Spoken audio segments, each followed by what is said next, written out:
Bonjour et bienvenue. Alors aujourd'hui, on se plonge dans un document assez fascinant, je trouve. Ah oui, c'est le mot. On a mis la main sur des notes préparatoires, en fait. Celle d'un guide pour un voyageur qui met les pieds en Chine pour la toute première fois. Et avec un défi de taille, si j'ai bien compris. Exactement. 5 jours. Juste 5 jours pour lui faire découvrir l'essentiel, en commençant par Pékin. Et notre mission, c'est d'analyser un peu ses choix. Oui, qu'est-ce que cet itinéraire nous raconte, au fond? Sur la manière de présenter une culture aussi riche à un néophyte. C'est ça. Parce que ces notes, bon, au premier abord, ça dessine un parcours très classique, hein. Oui, on s'y attend un peu. Mais ce qui est passionnant, c'est de voir que ce classique, en fait, c'est une narration qui est très très construite.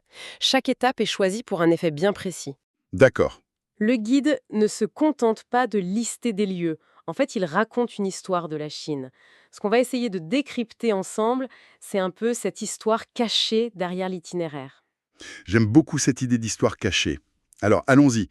La première partie des notes, elle s'attaque au pilier historique de Pékin. Le gros morceau. Le gros morceau, oui. Et on a un triptyque qui semble absolument incontournable.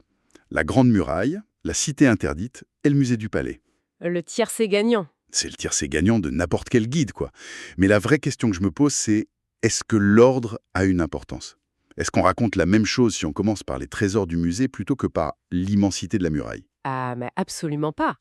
L'ordre est fondamental ici. C'est une véritable progression dramatique. Ah oui. Oui, commencer par la Grande Muraille, comme des suggère les notes, avec des termes comme miracle du monde, patrimoine historique incontournable. C'est une décision très forte. On met le paquet d'entrée. Voilà.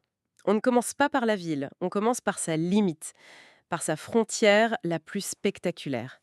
C'est une manière de définir d'emblée l'échelle de ce qu'on va découvrir. On confronte le visiteur à quelque chose qui le dépasse. Exactement. On le confronte à l'immensité, au mythe.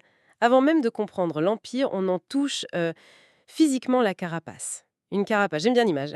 On sent la protection, mais peut-être aussi une forme d'isolement. Les notes insistent beaucoup sur les adjectifs longue, merveilleuse, immense. Il y a une volonté de créer un choc, un effet waouh immédiat. Bien sûr. Mais est-ce que c'est pas aussi une façon de présenter une Chine qui se définit par opposition au monde extérieur, entre ce qui est dedans et ce qui est dehors? Mais c'est exactement ça, la muraille, c'est pas qu'une construction militaire, c'est un concept presque philosophique. D'accord. Elle matérialise la distinction entre le Jungo, l'empire du milieu, le centre civilisé, et tout ce qui se trouve au-delà. Commencer par là, c'est donner aux visiteurs une clé de lecture essentielle sur la psyché chinoise historique. On lui dit, voilà, voici la ligne. Voilà, voici la ligne qui séparait notre monde du reste. C'est une expérience presque, comment dire, métaphysique, avant d'être une simple visite. On commence par la macro-perspective la plus large possible. D'accord? Donc on part de cette frontière presque mythique. Et logiquement, le guide nous amène ensuite au cœur du pouvoir qu'elle protégeait, la cité interdite. Oui, la transition est parfaite. Mais je me demande, en passant de l'espace quasi infini de la muraille à cet ensemble qui est totalement clos, quel est l'effet recherché? La justification des notes est très simple, hein. C'est un endroit où l'empereur vivait. Oui, très factuel. Est-ce que l'intention, c'est de nous impressionner ou de nous écraser un peu par la grandeur du lieu? Bah, probablement un peu des deux. La transition est brillante. De la ligne horizontale infinie de la muraille, on passe à une série de boîtes, de cours et de palais emboîtés les uns dans les autres. Une sorte de poupée russe architecturale. C'est ça.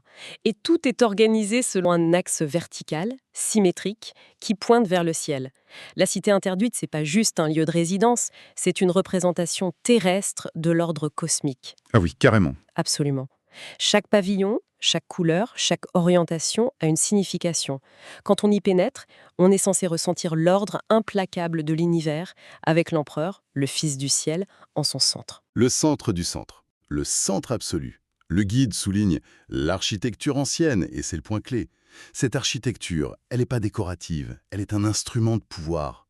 Elle est conçue pour vous rappeler constamment votre place. On passe donc du symbole de la puissance terrestre, la muraille, à celui de la légitimité, divine presque. C'est très cohérent. Tout à fait. Mais après toute cette grandeur, cette architecture presque déshumanisante, comment on se reconnecte à l'histoire de manière plus intime? C'est là qu'intervient le troisième lieu, le musée du palais. au cœur de la cité interdite. Et c'est crucial. Les notes promettent des trésors inestimables vus de près. Est-ce que c'est pas un contraste un peu violent? C'est un contraste nécessaire, et c'est le coup de génie de ce triptyque.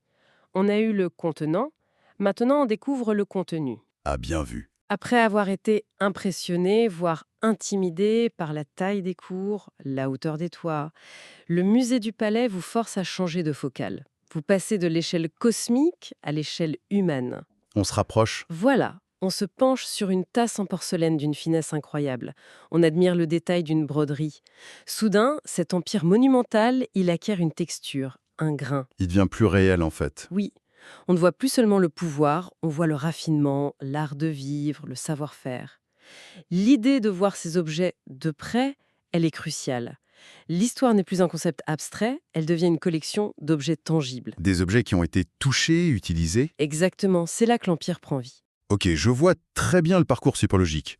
On part de l'immensité mythique, on est ensuite cadré par l'ordre du pouvoir, et enfin, on se reconnecte à l'humanité à travers l'art. C'est très puissant. Oui, c'est très bien pensé. Mais je me pose une question. Après cette triple dose d'histoire impériale, est-ce qu'il n'y a pas un risque de voir Pékin uniquement comme un musée à ciel ouvert? De passer à côté de la ville d'aujourd'hui? C'est un risque tout à fait réel. Et le guide l'a manifestement anticipé. Ah, Oui, parce que la transition suivante est très importante. Juste après ce bloc historique, les notes décrivent Pékin comme, je cite, « une vieille ville ancienne qui intégrait la moderne et la tradition ». d'accord, le grand écart. Et l'image choc pour illustrer ça, c'est le contraste entre les palais et les gratte-ciel. Le guide dit explicitement « Attention, l'histoire que je viens de vous raconter, c'est qu'une strate. Ce n'est qu'une partie de l'histoire. » Voilà, elle cohabite, parfois de manière conflictuelle, avec une hypermodernité trépidante. C'est une mise en garde essentielle. Le véritable spectacle de Pékin aujourd'hui, ce n'est ni le passé seul, ni le présent seul. C'est leur friction constante. Cette idée de friction est intéressante. C'est pas juste une juxtaposition, c'est une interaction, un dialogue. C'est ça. Et pour explorer cette ville vivante, le guide change complètement de registre et nous plonge dans les expériences culturelles. Et là, il y a un détail dans les notes qui m'a vraiment interpellé. Je suis curieuse. Sur la gastronomie, il ne dit pas juste goûter le canard laqué. Il précise avec insistance qu'on peut le déguster de 3 façons différentes.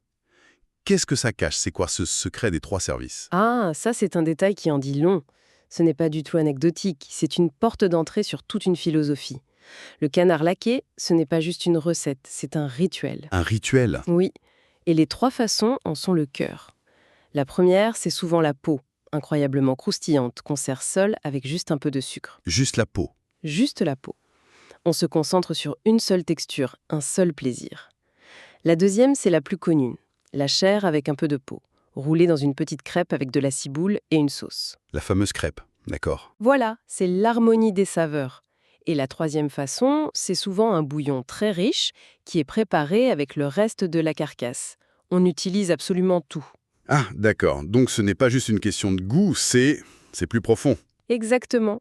Ce rituel du canard laqué, il incarne un principe clé de la pensée chinoise, le Wu Jin Chi Yong, qu'on pourrait traduire par « faire le meilleur usage de chaque chose ». Rien n'est gaspillé. Fascinant.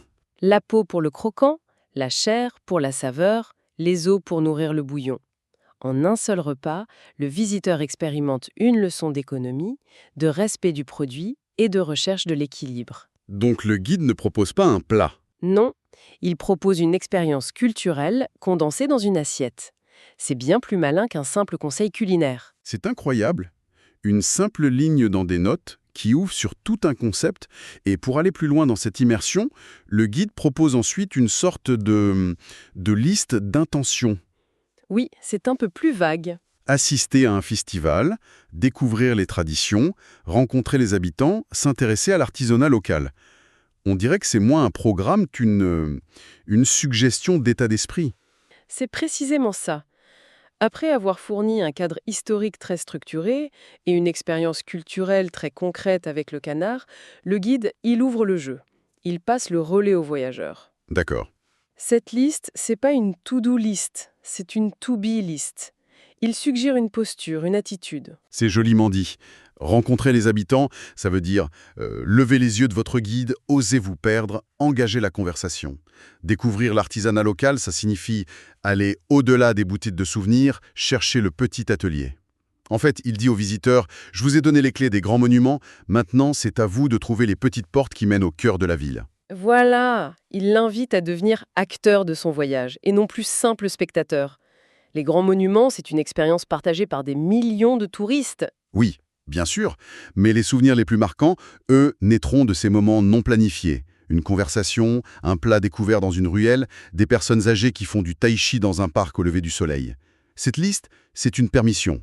C'est une incitation à la curiosité. La partie du voyage que le guide ne peut pas écrire. Et c'est ce qui la rend si précieuse. Quand on rassemble tous les morceaux, l'itinéraire qui se dessine est vraiment... Oui, c'est bien plus qu'une simple liste. Il y a un véritable arc narratif. Oui, clairement. On commence par un voyage dans le temps, une plongée dans la grandeur impériale, construite pour nous faire passer du mythe à l'humain. Puis, une fois qu'on a ces clés, on est projeté dans le présent de Pékin, avec des outils pour le décoder. Que ce soit une assiette ou une attitude. Exactement. Le tout dans cette ville où les fantômes des empereurs, ils côtoient les traders dans les gratte-ciel. C'est une excellente synthèse. Cet itinéraire, c'est une introduction magistrale, car il donne aux visiteurs non seulement des choses à voir, mais aussi une manière de voir. Oui, Et c'est ce qui est toujours intéressant avec des choix aussi clairs, ça nous amène à une dernière réflexion. je t'écoute. En construisant cette narration si parfaite autour de l'histoire impériale et de la culture traditionnelle, le guide fait un choix délibéré. Et tout choix est aussi un oubli. Forcément. La question qui reste en suspens est donc, quelle part de la Chine du XXIe siècle ce parcours laisse-t-il volontairement dans l'ombre? On ne parle pas ici de la scène artistique d'avant-garde, de la culture des startups, des nouvelles sous-cultures de la jeunesse. Ce n'est pas une critique, c'est une observation. Bien sûr. Et ça ouvre une porte passionnante. À comment pourrait-on imaginer un deuxième voyage à Pékin? Un itinéraire qui, au lieu de raconter l'histoire du Fils du ciel, raconterait celle des enfants de la tech et des artistes contemporains. Quelle histoire verrait-on alors?